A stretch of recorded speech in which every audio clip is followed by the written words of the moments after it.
jàppal ñi seetaan kàddu Ola taalal ñi seetaan kàddu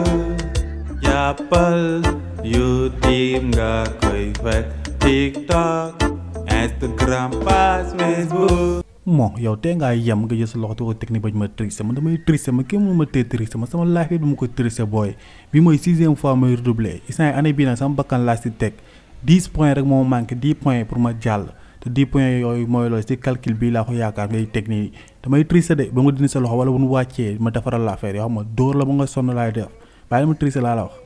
dindiw ma benn sama loxo dangaa yaakaar ñi ngay def ñeneen noonu nga may def tricé rek boo bëggee moyen dangay dem nga jàngi moo gën. seetete nga boo yow doo ragal de ragal laal tegoon mais dara sama xarit nga yow ñoo far xam nga léegi da ngay bàyyi ma tricé après nga xool école bi ku la si neexul booy bu la neexul rek suñu génnee nga ma kii neexu moom ma dóor ko ba sa xol sedd waaw ku la si neexul rek waaw mooy loolu mais boo amee gaañ boo xam ne da la nopp te noboo ko mu lay sonal wax ma ko suñu génnee ma defal ko affaire mais nan ngay bàyyi ma tricé nag da sama comp bi man dima am lu baax quoi. ah ok bu dee loolu la kon baax na am na kenn ku ma sonal Ibu la tudd damaa bëgg nga dóoral ma ko ba mu bëgg a dee. booy Ibu amul problème léegi loo bëgg ma damm bëñ wala ma toj bët bi wala ma toj bopp bi wala ma rokos ko ay coup yaa xool nu ñu ko bëggee rek ma def ko quoi mais da ngay bàyyi nag ma tricé ndax ma am 10 fan yii yëpp 0 laay am booy. bee tentelleuse mais déjà am nga 0 waaw am nga 0 mais nag bu la neex tamit nga jël combat bi man su ma génne ma teg sama seetaan waaw parce que man combat dafa ma neex man wax naa sa papa wax sa yaay nag du yóbbu si bosku wala si bëri parce que yow école amoo si avenir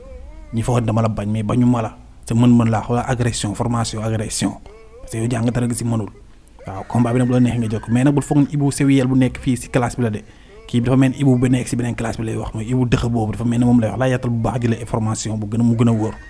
Attends yow ban Ibu ngay wax monsieur maa ngi jégul de mais yow ban Ibu ngay wax bu dee Ibu boobu moom bu yow ñu bàyyi ko nañ ko bàyyi sax parce que instant yi monsieur jàpp na ma xam naa 0 laay am mais xam naa muy redoubler waat 7e fois quoi wala ngeen dàq mu te doo ba dàq ngir yàlla. mais booy bu desoon si man je te mets à la porte sans attendre mais du man sa yaay ak sa papa mooy loolu moo xam directeur bi seen mbokk la xaw ma waaw moom moo la fi téye mais man moom sa kanam gu xew gi chaque jour ma gis ko si gën a banque bu desoon si man dàq naa la bu yàgg loolu moom amul sa wax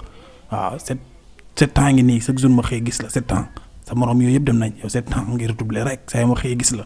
wax dëgg yàlla man moom des si man dàq naa la bu yàgg. jàppal ñi seetaan kàddu Ola taalal ñi seetaan kàddu jàppal YouTube nga koy fekk TikTok Instagram page Facebook.